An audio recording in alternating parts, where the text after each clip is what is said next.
It's never a happy moment when a game closes down, but sadly, it is that time for Heroes of Newerth. A Facebook post detailed HON's final plans. After 12 years of service, the servers are shutting down in June 2022. If HON doesn't look familiar to you, then maybe this would. Or this one. Like League of Legends and Dota 2, HON was developed as the next step of the World of Warcraft III MOBA mod, Dota. It was released in early 2010, a few months after Riot's League of Legends release. Riot had made it clear that League of Legends was to have the core concepts of Dota 1, but be its own game, using the mod as a foundation and adding on their own spin to it. But this wasn't what all Dota fans wanted, so when the developer of HON, S2 Games, had promised to make a more faithful adaptation of the original MOBA, people were excited. The idea was to modernize Dota and free it from the Warcraft III shackles by adding features such as matchmaking, voice chat, a streamlined UI, and the ability to track player stats. And when it was discovered that one of the key developers of the Warcraft 3 mod, the fabled IceFrog, was working with S2 Games, people got even more excited. Yet if you follow esports, or the MOBA genre, or even just video game industry in general, there's a good chance you've heard of Dota 2 and League of Legends, but you may not have heard of Heroes of Newerth. So what happened? HON had a lot going for it leading to its release. It was poised to fill the demand that Riot had left open, of being the next Dota. It would have all the features players had been asking for, especially matchmaking. It would look better, but still feel familiar to veterans. There was no real reason not to jump from Dota to HON, until S2 Games gave them some. Dota was not free to play. You had to own the Warcraft 3 games in order to play it, but everyone who was playing Dota 1 already owned that. League of Legends was free to play, so there wasn't a monetary barrier to at least giving it a shot, if not jumping altogether. HON was $30 on release. Now, I'm not going to sit here and act like the developers are so evil or so dumb for wanting to get paid for their work, and even back then, $30 was still cheaper than a lot of games at the time. But in hindsight, it was a mistake, a rather costly one, ironically. For a lot of people all over the world, MOBAs lived and breathed in internet cafes, and that $30 was steep. It was a barrier. This compounded with the issue that MOBA was a team game, which often meant you played with your friends, so even if you were one of the lucky ones who could afford a new game, there's a good chance not everyone in your friend group could.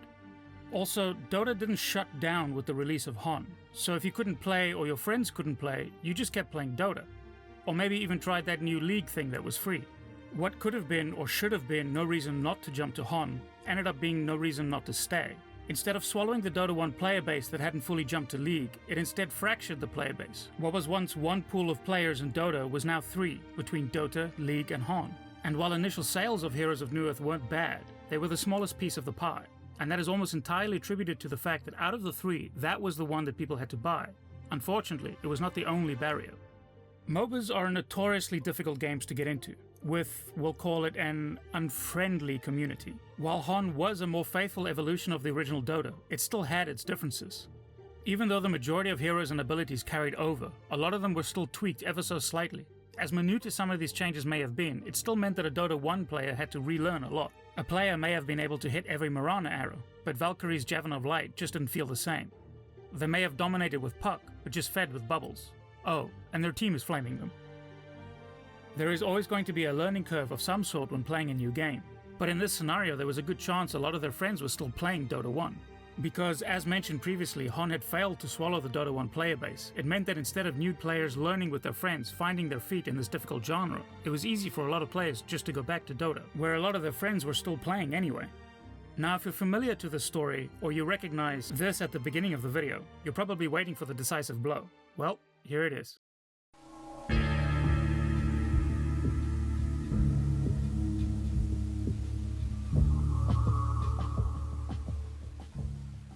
Valve, the already well-established powerhouse developer, was interested in Dota, and began to make moves. While Valve was the very last developer at the party, development only began in late 2009 when League of Legends was about to release. It was the biggest. They began by trademarking Dota, as well as a number of heroes in the game, an impactful decision that shows they intended on making the most faithful adaptation yet. In fact, it was to be an outright sequel, with all the features Dota players had wanted backed by a proven developer. If that didn't already feel like a dark cloud descending onto Heroes of Newerth, then what happened next certainly did. S2 Games lost IceFrog, one of the legendary developers that worked on the Warcraft 3 mod. After expressing frustration over creative constraints, IceFrog left S2 Games and joined Valve, the very company that posed the biggest threat to HON. And for players of Dota 1, the answer was easy. Keep playing Dota until Dota 2. Dota 2 would be free to play, was even more familiar to the game they already knew, and would have all the modern upgrades they wanted. As the years went on, Heroes of Newerth never managed to capture that initial excitement it had before its release. There was a consistent player base, but it remained dwarfed to that of Dota 2 and League of Legends, despite changes to the game, like making it free to play in 2012. S2 Games ended up selling Heroes of Newerth and its continual development to Frostburn Studios. Heroes of Newerth would remain in the MOBA space as a small game, but dedicated to its vision. And the players that stuck with it found their game. They were dedicated to HON, and in that dedication, communities, content creators, and friendships blossomed. They enjoyed their game, and while it's bitter to think that that's coming to an end, the 13 years of memories remain sweet.